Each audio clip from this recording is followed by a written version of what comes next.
কি অবস্থা সবার? নতুন একটা ভিডিও রিয়াকশন দিতে চলে আসলাম। সো আমার রিয়াকশন ভিডিওগুলো আপনার কাছে কেমন লাগে? এই রিয়াকশন ভিডিওতে ঠিক কি কি প্রবলেম রয়েছে এবং কি কি ঠিক করা যায়, কি কি আপডেট করা যায় অবশ্যই বলে যাবেন। ভুল কিছু হয়ে থাকলে অবশ্যই ক্ষমার দৃষ্টিতে দেখবেন। আর অবশ্যই ভুলগুলো ধরিয়ে দেবেন যে ভাই এই জায়গাতে ভুল আছে, এই জায়গাতে একটু ভালো করলে ভালো হয়, এরকম কিছু বলবেন। আমি জিনিসটাকে অবশ্যই ইন্সপিরেশন হিসেবে নিব। ওকে, তো চলেন আজকে নতুন এই রিয়াকশন ভিডিওটি শুরু করা যাক। এই রিয়াকশন ভিডিওটির শিরোনামটা হচ্ছে ট্রিবিউট না copy, Shakib Khan's viral look, Shakib খানের ভাইরাল লুক এক্সপ্লেইনড। ওকে, ট্রিবিউট না কপি। ওকে, তো চলেন সবাই মিলে ভিডিওটা দেখি। তো লেটস গো। অবিশ্বাস্য, এ যেন এক নতুন অধ্যায়ের সূচনা। ঢাকাই সিনেমার মেগাস্টার শাকিব খান, যিনি কেবল পর্দার হিরো নন, সময়ের সঙ্গে সঙ্গে নিজেকে ভেঙে নতুন করে গড়ে তোলার এক প্রতিচ্ছবি। 2023 সালে প্রিয়তমা থেকে শুরু হওয়া তার এই রূপান্তর কেবল লুকেই নয়, চরিত্রে অথবা অ্যাক্টিংয়ে সর্বত্রই চোখে পড়ার মতো। হ্যাঁ ভাই, ঠিক আছে।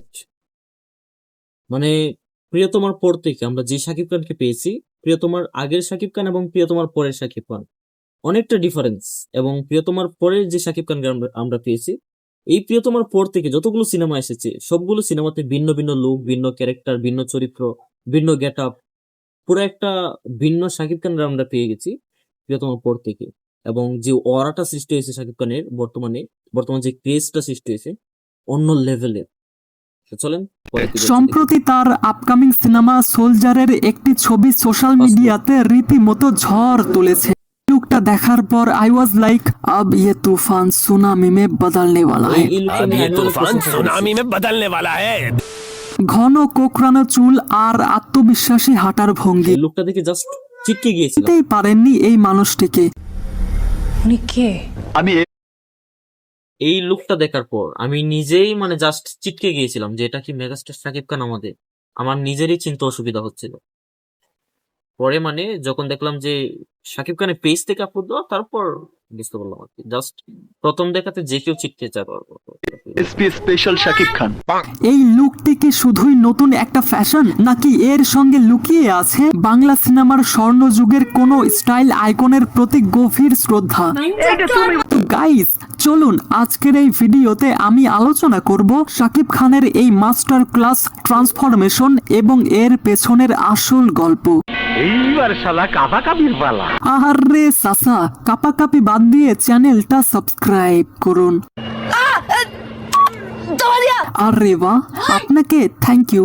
ওয়েল, মেইন প্রসঙ্গে যাব তার আগে বলি, সোলজারের এবারের লুক দেখে কেউ যেমন রণবীর কাপুরের নকল বলেনি, তেমনি আমাদেরও উচিত ভারতীয় নকল না খুঁজে আমাদের বাংলাদেশের কাউকে অনুকরণের বিষয়টি তুলে ধরা। কারণ আমাদের দেশেও 80 এবং 90-এর দশকে অনেক হ্যান্ডসাম এবং ফ্যাশন সচেতন নায়ক ছিলেন। 80-র দশকে জাফর ইকবাল এবং সোহেল চৌধুরীর মতো ফ্যাশন আইকন ছিলেন। আর এর দশকে সালমান শাহ এবং ওমর সানির মতো স্টাইল আইকনরা দর্শকদের মুগ্ধ করেছিলেন। তাই যদি বাংলাদেশের কোনো কিংবদন্তি নায়কের স্টাইল থেকে অনুপ্রেরণা নেওয়া হয়, তবে সেটা আমাদের জন্য গর্বের বিষয়, যেটা ওয়ান কাইন্ড অফ ট্রিবিউট।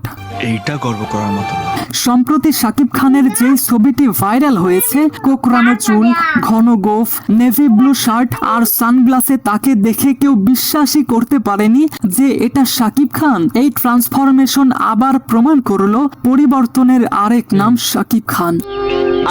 আপনি নিশ্চয় মানবেন যে এখনকার শাকিব একেবারেই আলাদা, বিশেষ করে 2023 সালের প্রিয়তমার পর থেকে।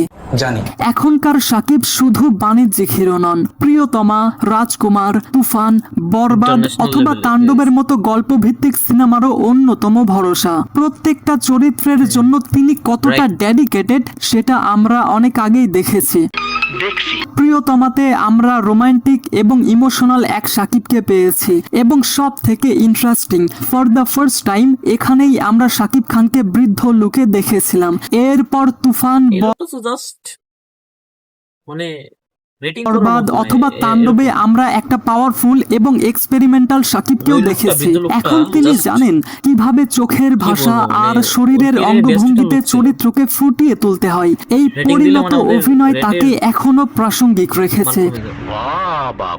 তারই ধারাবাহিকতায় সোলজার সিনেমাতেও ভিন্নতা দেখা যাবে, যেখানে তিনি প্রথমবার সম্ভবত সেনাবাহিনী বা সামরিক কোনো চরিত্রে অভিনয় করছেন। গতকাল শাকিব খানের শেয়ার করা ছবিটি সামাজিক যোগাযোগ মাধ্যমে যেন ভূমিকম্প সৃষ্টি করেছে। আমি একটা জিনিস ছবিটি clear দেখার করি। পর মানে যেটা বলছে আর কি, যে এই লোকটা হয়তো মানে এই যে কুকরা চুল বা এরকম টাইপ হয়তো কিছু একটা সোলজার সিনেমায় থাকতে পারে। বাট আমি বলে রাখি, এটা বিষয়টা হচ্ছে শাকিব খান নর্মালি হেঁটে যাচ্ছিল এবং শাকিব খানের পার্সোনাল যিনি ফটোগ্রাফার রোমান ভাই, তিনি ক্লিক করেছে আর কি।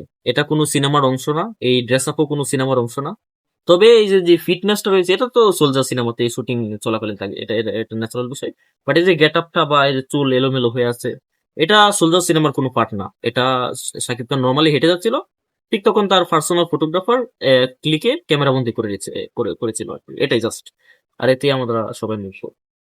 নামটা মেগাস্টার তো। পার্সোনালি আমার এমনটা মনে হয়েছে যে এখানে দুইটা পসিবিলিটি থাকতে পারে। প্রথমত এটি হয়তো কোনো গানের Sorry. সিকোয়েন্স, কারণ আপনি যদি খেয়াল করেন শাকিব খানের পেছনে হোটেল বা রেস্টুরেন্টের ব্যাকগ্রাউন্ড। দ্বিতীয়ত তিনি লুক চেঞ্জ করে হয়তো কোনো মিশনে আছেন, তবে এটা তো কোনো সিনেমারই নিশ্চিত অংশ না। পুরো সিনেমাতে এই একই কোকড়ানো চুল আপনারা দেখতে পাবেন না। এটা কোনো একটা সিকোয়েন্সের জন্য হয়তো। দেখা যাক। ওয়েট গাইস, যেভাবে আপনারা আমার সঙ্গে ইউটিউবে কানেক্টেড রয়েছেন, আমি চাইবো ঠিক একইভাবে আপনারা আমার সঙ্গে ফেসবুক পেজেও যুক্ত থাকেন, যেখানে আমি আমার নিত্যদিনের অনেক কিছুই এখানে শেয়ার করে থাকি। লাইক আমি কিভাবে ভিডিও এডিটিং করি, কিভাবে আমি থাম্বনেল বানাই। এছাড়াও আপনি আমার সঙ্গে সরাসরি হোয়াটসঅ্যাপের মাধ্যমে যোগাযোগও করতে পারেন। তো তাই যারা আমার সঙ্গে সরাসরি কানেক্ট থাকতে চান, তারা ফেসবুক পেজে ফলো দিতে পারেন। গাইস, আমি গতকাল দুপুরে আচমকায় লাইভে চলে এসেছিলাম, যদিও সেখানে অনেকেই যুক্ত হয়েছিলেন। তো আমি সবার উদ্দেশ্যে একটা অ্যানাউন্স করতে চাই, আমি প্রত্যেক শুক্রবার সন্ধ্যা 7টায় আমার ইউটিউব চ্যানেল থেকে লাইভে আসবো। তাতে আমার কি এসে যায়? শাকিব খানের কোনো সিনেমার পোস্টার, টিজার অথবা ট্রেইলার এলেই কিছু মানুষ অন্য এটা তারকাদের করবে সঙ্গে অবশ্যই। মিল খুঁজে সেটাকে কপি প্রমাণের চেষ্টা করেন, কিন্তু সোলজারের এই লুকটি এটা- সত্যিই অনেক বেশি অথেন্টিক। এটা তাই সমালোচকেরা হয় অবশ্যই মানে শাকিব খানের কোনো একটা কিছু বের হলেই নেটিজেনরা, মানে যারা হেটার্স আছে, তারা উঠে পড়ে লেগে, মানে কার কপি বলা যায়, কি এটা সেটা। কিন্তু এই যে এই লোকটার মানে মোটামুটি কপি বলা যায়। আর অ্যাকচুয়ালি কপি বলে যারা ছিল তারা তো হ্যাটার্স। বিষয়টা হচ্ছে কপি না বলে অনুকরণ এগুলি বলা যায়। আর জিনিসটা হচ্ছে, এত ইন্ডাস্ট্রিতে, ওয়ার্ল্ডে এত সিনেমা হয়েছে, বিভিন্ন নায়কের এত লোক, কোনো না কোনো ভাবে মিলে যেতেই পারে থামকেলি হোক।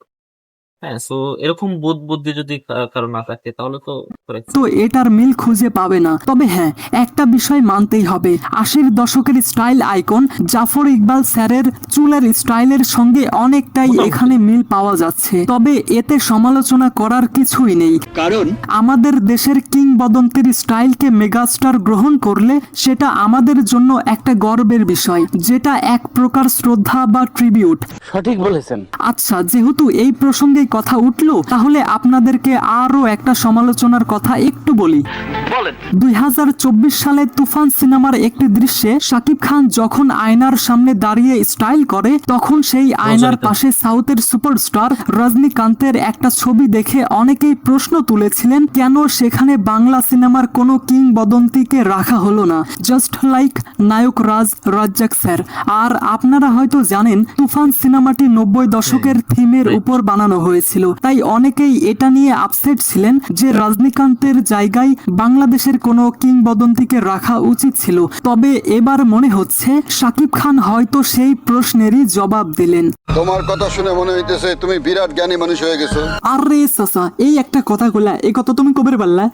সব মিলিয়ে বলা যায় শাকিব খানের সাম্প্রতিক পরিবর্তনটি শুধুই একটি নতুন লুক নয়, বরং শিল্পীর পরিণত absolutely. মানসিকতার এক প্রতিফলন। প্রিয়তমা থেকে শুরু করে সোলজারের এই লুক পর্যন্ত তিনি প্রমাণ করেছেন নিজেকে যে পরিবর্তন তিনি করতে সময়ের সঙ্গে সঙ্গে তাল মিলিয়ে নিজেকে ভাঙতে এবং নতুন রূপে সাজাতে অলওয়েজ তার ভিতরে এই জিনিসটা আছে বলে, এই নতুন চেহারায় মেগাস্টার যদি শাকিব খানের 80-র ভিতরে দশকের just আইকন এই ভোটটা আছে বলে আজ পর্যন্ত তিনি আছেন। 2 যুগ ধরে তিনি রাজত্ব করে যাচ্ছেন, সময়ের সাথে সাথে নিজেকে ডেভেলপ করতে পেরেছেন বলে। শাকিব খানের সাথে তো আরো অনেক নায়ক ছিল, তারা কই, সবাই তো হারিয়ে গেছে, একমাত্র শাকিব খান আছে। কি জন্য? এই যে সময়ের সাথে সাথে তাল মিলিয়ে চলতেছে। জাফর ইকবাল স্যারের স্টাইলের কোনো ছাপ থেকেও থাকে, তবে এটিকে নকল না বলে বরং দেশের কিংবদন্তির প্রতি সম্মান বা ট্রিবিউট হিসেবেই দেখা আমার মতে যুক্তিযুক্ত। চুপ, এ বিষয়ে আর একটা কথা হবে না। তো গাইস, এই সমস্ত কিছু জানার পর এই বিষয়ে আপনার কি মতামত? আপনাদের যে কোনো মতামত কমেন্টে জানাতে পারেন। ঠিক আছে ঠিক আছে। Thanks for watching guys. তো বিষয়টা হচ্ছে যে শাকিব খান একটা লোক প্রকাশ পেয়েছিল সোলজার শুটিং চলাকালীন। শাকিব খান হেঁটে যাচ্ছে, কোকড়া চুল, চোখে একটা সানগ্লাস এবং একটা ড্রেসারে দেখা গিয়েছিল। তো অনেকেই ভেবে বসেছিল যে হয়তো এটা সোলজার শুটিং এরই কোনো একটা অংশ, কিন্তু পরে জানতে পারলাম যে এটা সোলজার কোনো মানে শুটিং এর অংশ না। শাকিব খান নর্মালি হেঁটে যাচ্ছিল, তখনই তার পার্সোনাল ফটোগ্রাফার এটা ক্লিক করে নিয়েছে। কিন্তু একটা জিনিস মানে এটা দেখে একটা জিনিস সবাই বলতেছে নেটিজনরা, যেটা হচ্ছে 1 মাস আগেও শাকিব খানের যে ফিটনেস ছিল এবং 1 মাস পর মানে যে ছবিটা রিসেন্ট আপলোড হয়েছে, ভাইরাল হয়েছে, কতটুক পরিবর্তন। মানে শাকিব খান মুহূর্তের মধ্যে নিজেকে পুরো ফিটনেস পুরোপুরি বদলে ফেলতে পারে। এবং প্রিয়তমা পর থেকে তার যেই পরিবর্তনটা, এটা সত্যি এপ্রিসিয়েট করার মতো। প্রিয়তমার পরে শাকিব খান সত্যি অন্য লেভেলের হয়ে গেছে এবং প্রতিনিয়ত সেটাই তার প্রমাণ দিচ্ছে। তো বন্ধুরা, এরকম ভিডিও যদি আরো চাও অবশ্যই কমেন্ট বক্সে বলে যাবে। আর এই লুকটা শাকিব খানের তোমাদের কাছে কেমন লেগেছে অবশ্যই বলে যাবে। কেমন? Bye bye.